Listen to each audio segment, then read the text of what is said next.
Israel is one of the most racist countries in the world. While you'll never hear anyone in the mainstream media say this, this is actually one of the most important things you need to understand if you want to know what's happening right now.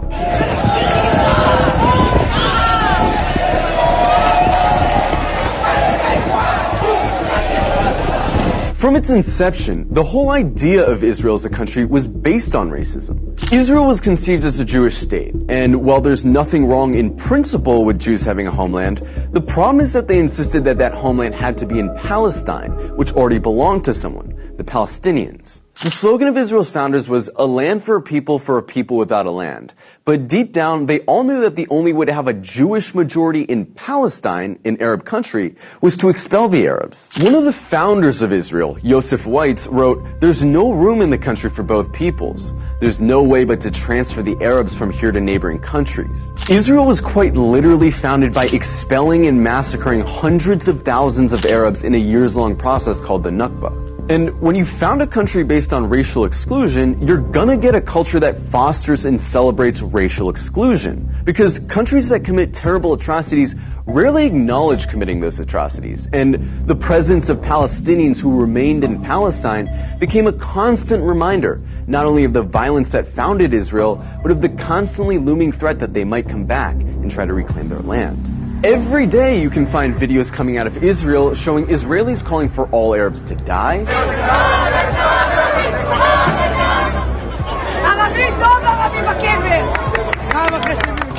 insulting the Prophet Muhammad,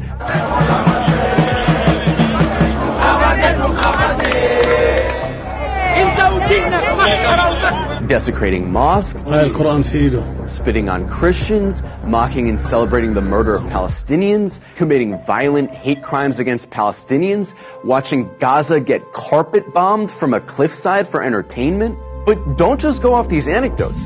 Let's look at some of the polls. One poll found that 2/3 of Israeli teens believe Arabs to be less intelligent, uncultured, and violent. It also found that 50% of Israelis wouldn't live in the same building as Arabs, wouldn't befriend Arabs, wouldn't let their children befriend Arabs, and wouldn't let Arabs into their homes. Another poll found that 60% of Israeli Jews want segregation from Arabs. Another poll found that half of Israeli Jews agree with the statement, most Jews are better than most non-Jews because they were born Jews. The poll also found that 88% of Israeli Jews would be disturbed if their son befriended an Arab girl, and 90% would be disturbed if their daughter befriended an Arab boy. This poll found that about half of Israeli high schoolers don't think Arabs should have the right to vote.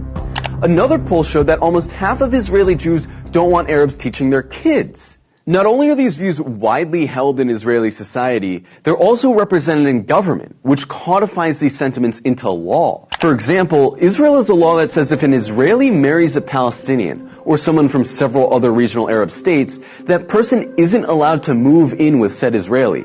This law was passed in 2003, but it's been renewed every single year since. Israel also doesn't allow interreligious marriage to be performed in the country, which is meant to deter Jews from marrying non-Jews. In 2018, Israel passed the nation-state law, a law which has constitutional status, which says the right to exercise national self-determination, i.e. have rights, is the exclusive right of Jews. No one else. There's also the Nakba law, which makes it illegal to acknowledge the Nakba, the expulsions of Palestinians that were needed to found Israel. This would be like passing a law to make it illegal to talk about indigenous genocide or slavery in America. There's also the Admissions Committee law, which basically allows towns to operate panels that deny applications for entry based on socio-cultural compatibility, which essentially just legalizes racist housing discrimination. In Israel, advocating genocide of Palestinians doesn't hurt your chances of holding a high position in government. And in fact, in many cases, it helps. In 2014, Israeli lawmaker Ayelet Shaked wrote an unhinged rant on Facebook, calling all Palestinians enemy combatants and saying their mothers should be killed for giving birth to, quote, little snakes. The next year, she was appointed Minister of Justice by Benjamin Netanyahu.